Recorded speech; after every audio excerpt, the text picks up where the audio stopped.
Juan Kapitulo 6, versikulo 35. Si Jesus miingon kanila, "Ako mao ang pan nga naghatag sa kinabuhi. Ang muari kanako dili nagayod gutomon, ug ang mutuo kanako dili nagayod uhawon."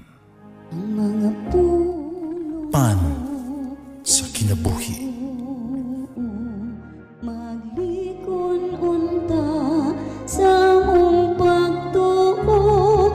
Gagaka kami sa pagtuman sa imong mahal nga kasuguan.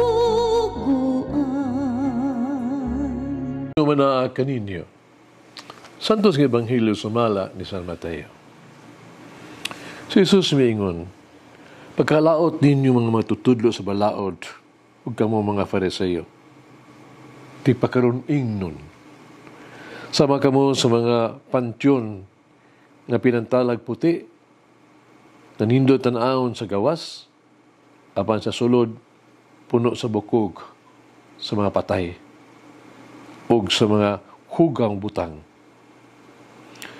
Sa mga paagi, sa gawas makita sa tanan nga kamo maayo, apan sa sulod ninyo, puno kamo sa pagkaroon ingnon ug sa mga sala.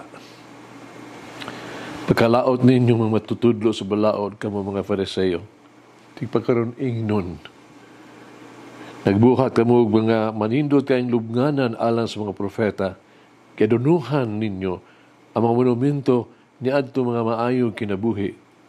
Nag-ingon kamo, kung kami nagpuyo pa sa panahon sa atong katigulangan, dili unta namo imuon ang ilang gibuhat. Ni patyon ang mga propeta. Musa giangkon ninyo nga makaliwat kamo ni adtong mga tao nga patay sa mga propeta. Busa padayon ug tiwasan ninyo ang gisugdan sa inyong katigulanan." Ang Ebanghelyo sa Ginoo. Pasalamati ang Ginoo, kay siya maayo, ang iyang gugma mulungtad hangtod sa kahangturan.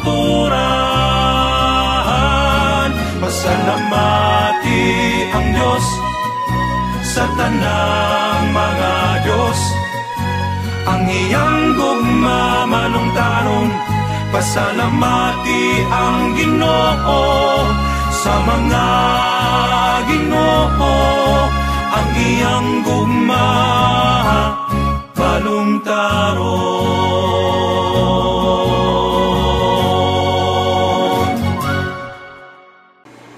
Sa Ebanghelyo karong adlaw, doon na kita'y sa katapusang duha sa 7 ka alaot. Nasigutan ni Jesus batok sa mga eskriba o mga Fariseo. Kini kaunong nga kaalautan, nagtumong sa katakos sa mga eskriba o mga Fariseo sa pagsulob o mga maskara sa ilang dalan sa kinabuhi, silang kinabuhi.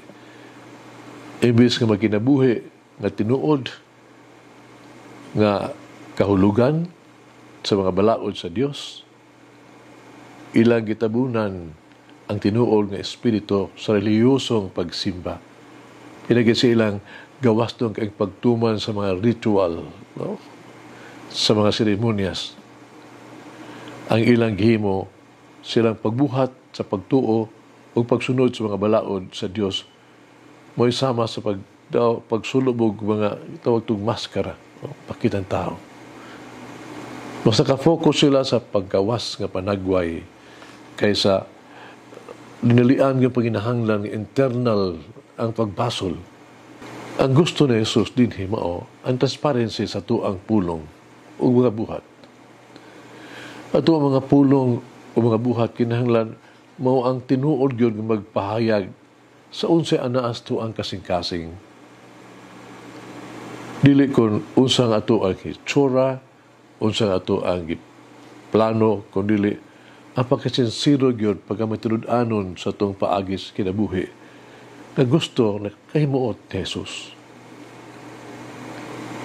Ang katapusang alaot, napakasama sa mga eskriba sa mga Fariseo, silang katigulangan ng mipatay sa mga propeta. Pero mas grabe ang ilahang kakulang sa pagbasol o paghinusol.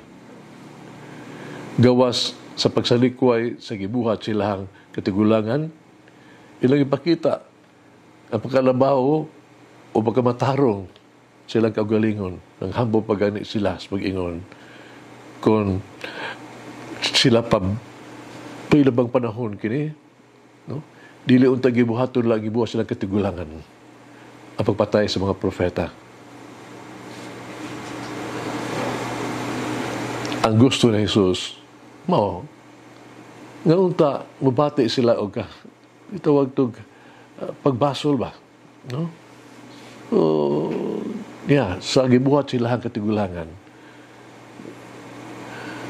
Paghimo sa pipila ka mga reforma o pag-ayo.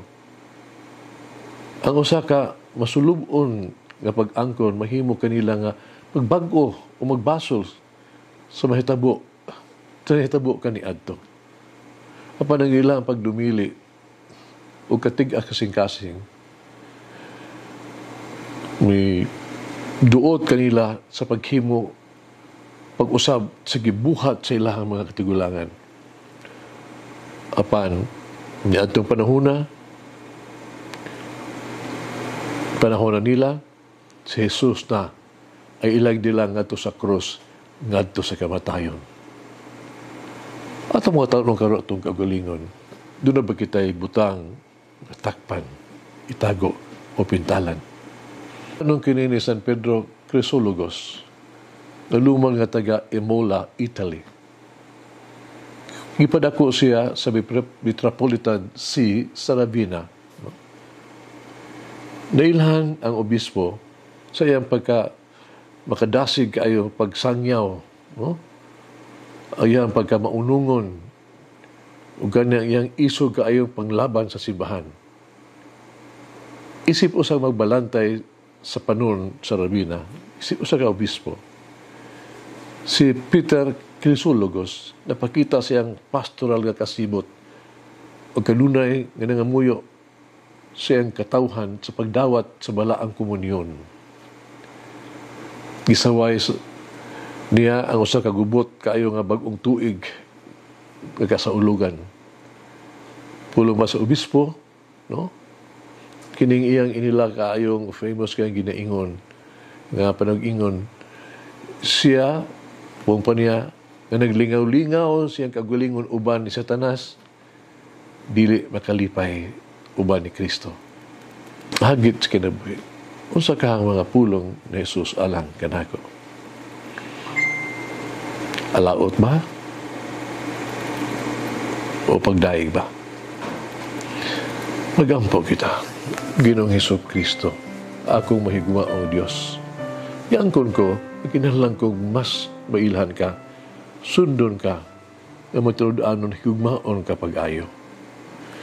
Gidawat ako sa dayag, kadunay usa ka butang nga ako ang kagalingon, na kinahanglan akong tangtangon, kinahanglan akong putlon, para ako mahimong mas duol kanimo, kung mahimong takos kanimo. O Ginoong Hesus, ako mahigugmaong Diyos, iangkon ko nga kinahanglan kong magtrabaho o magbuhat pa alang kanimo. Kinahanglan kong mabuhi o ako ang kinabuhi alang kanimo. May sama kanimo. Saan ko, Ginoong Hesus, nabuhaton ko kini karon dayon. Amen. Mama Mary, intercede for me that the Lord may enter my heart and put my life into right order. Malangin ang Diyos magagahong sa tanan, Amahan, Anak, Espiritu Santo. Amen. May the Lord of the divine mercy bless us all, heal us from all diseases and suffering. Ayun unta niya kita, tanang mga sakit na sa lawas o sa kalag, body and soul. In the name of the Father, the Son, and of the Holy Spirit. Jesus, I trust in you. Amen.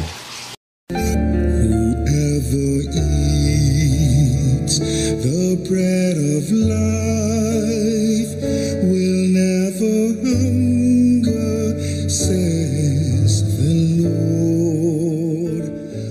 Kay galaan inyo nabati ang pagpaambit ug hamubong pamalandong sa pulong sa Dios pinaagi sa tulumanon pan sa kinabuhi nga gidumala ni Monsignor Daddy Silva.